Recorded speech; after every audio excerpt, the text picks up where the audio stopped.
Boa noite, meu nome é Ana Vitória e meu grupo ficou com o tema de pesquisa científica.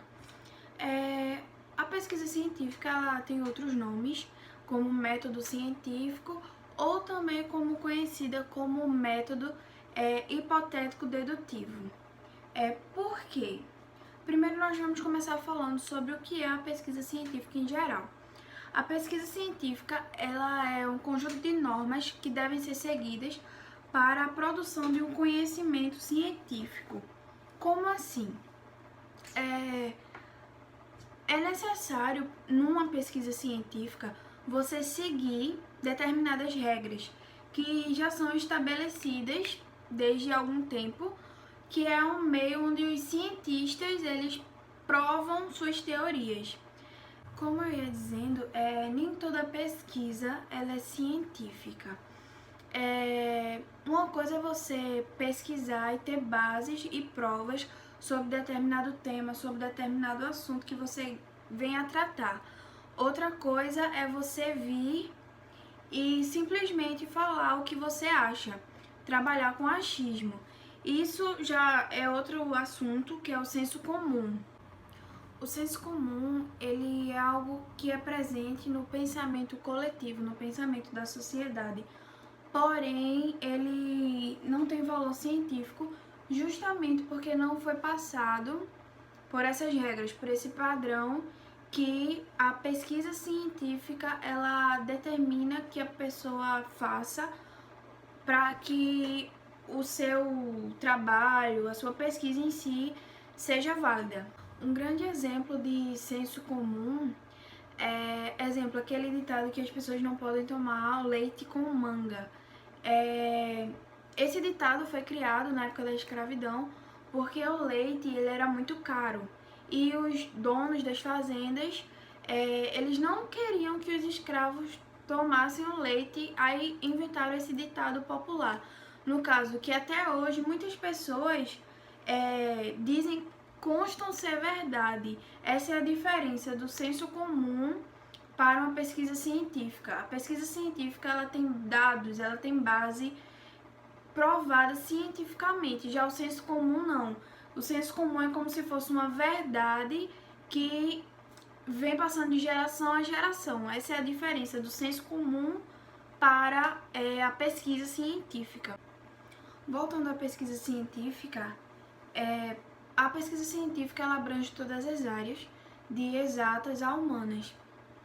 Tendo em vista, como dito antes, que para ser científica ela precisa se adequar a determinadas normas, passar por determinadas normas, para no final ter uma avaliação positiva ou negativa. Independente desse resultado, se for negativa, você vai descobrir coisas.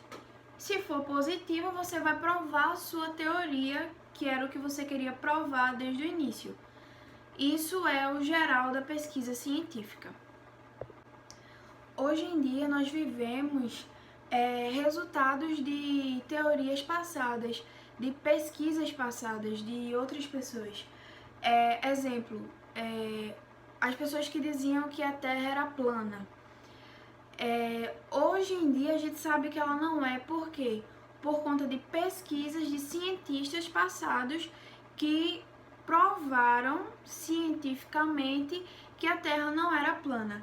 Se não houvesse uma pesquisa científica, até hoje poderiam dizer que a Terra era plana. É por isso que é muito importante a pesquisa científica, porque ela prova coisas que realmente existem, onde muitos tinham só uma teoria de achismo. É basicamente isso. Hoje em dia nós vivemos frutos de teorias comprovadas no passado. Um grande exemplo disso é o geocentrismo, onde as pessoas acreditavam que a Terra era o centro de tudo. E não é, que no caso Galileu Galilei comprovou que o Sol é o centro de tudo. E isso não foi do dia para a noite. Teve pesquisa, teve coleta de dados e teve toda burocracia ser seguida para ele realmente comprovar e destronar aquela ideia que a Terra seria o centro de tudo. E isso é um tipo de pesquisa científica, porque ele não foi com achismo. Essa é a grande base da pesquisa científica, a coleta de dados e informações comprovadas. O método científico ele foi criado no século XVII e passou por algumas transformações, como por exemplo no século XX ele deu início ao modelo contemporâneo. Porém, mesmo com essas mudanças, a base dele nunca mudou. E que bases são essas? Que normas são essas que você deve seguir para fazer um bom trabalho baseado na pesquisa científica, comprovado na pesquisa científica? Essas bases são a observação, o questionamento, as hipóteses, previsões, experimentos, acúmulo de evidências e, por fim, as teorias. Nós vamos exemplificar cada uma delas e espero que vocês entendam. A observação é aquele momento onde você vai escolher seu tema ou escolher seu objeto de pesquisa para daí dar início ao trabalho. A observação ela leva a questão de análise em si, porque é ali que você vai saber o que você vai falar, você vai descobrir o que você vai querer tratar com o seu trabalho ou com o seu objeto de pesquisa. Passando da observação, a gente vai para a exploração. Depois da observação, você vai partir para a problematização, que é aquele momento que você vai problematizar o que você observou. Como assim problematizar?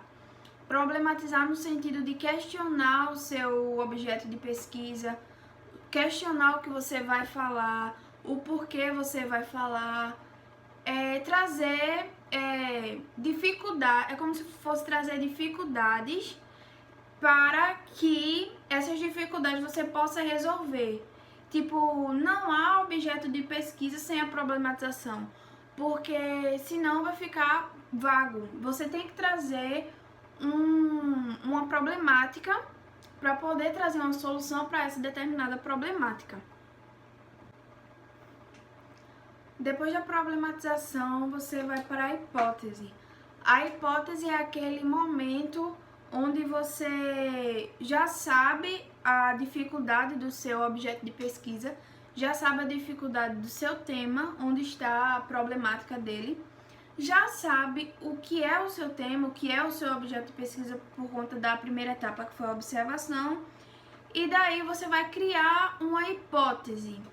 Você vai criar uma solução para que você possa defender essa solução mais na frente. Vai ser o corpo do seu trabalho. Essa hipótese é definida como isso. Essas hipóteses elas vão gerar previsões.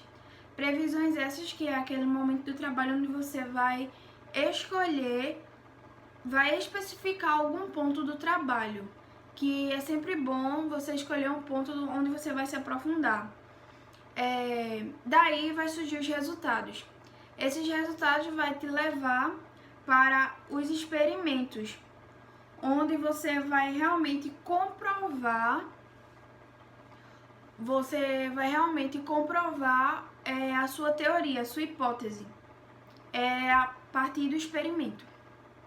Lembrando que esses experimentos, eles podem ser tanto positivo quanto negativo. Ele vai validar ou não a sua hipótese. Caso ele não comprove a sua teoria, você teve conhecimento de algo e agora realmente está comprovado cientificamente que aquilo não está de acordo. E se foi sucesso, melhor ainda, porque você vai trazer algo novo para a sociedade, você vai ter uma teoria a mais, você vai ter uma hipótese a mais de melhoria para determinado assunto que você resolveu tratar. E a partir do momento que seus experimentos comprovam que suas hipóteses faz sentido, tá ok, é a hora que você publica o trabalho, você vai realmente falar a conclusão do trabalho em si. Aquele momento onde você vai defender a sua tese, defender a sua teoria. Método científico, eu vou trazer um tema, uma relação bastante atual, que no caso é a pandemia. Essa doença, no caso, existem vários cientistas atualmente que desejam descobrir a cura, descobrir a vacina, o remédio, enfim. E para que isso seja comprovado, é necessário uma pesquisa científica, porque além de estar tratando com seres humanos, com vidas, eles são cientistas e, tipo, qualquer teoria, qualquer coisa, é necessário passar por essa base, por essa norma. No caso, os cientistas observam a doença, observam essa problemática, o acontecimento, e daí eles partem para a parte do questionamento. O que é a Covid-19? O que é o coronavírus?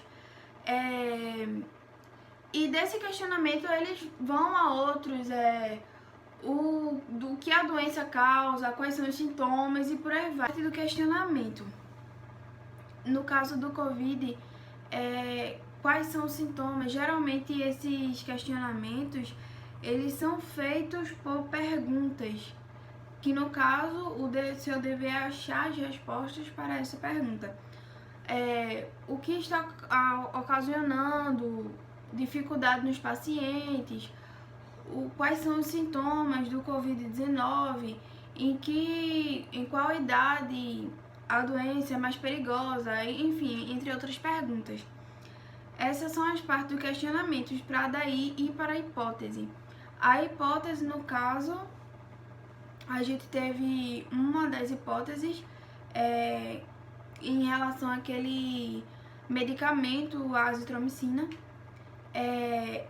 Essa hipótese foi trazida como para ser uma melhoria, né?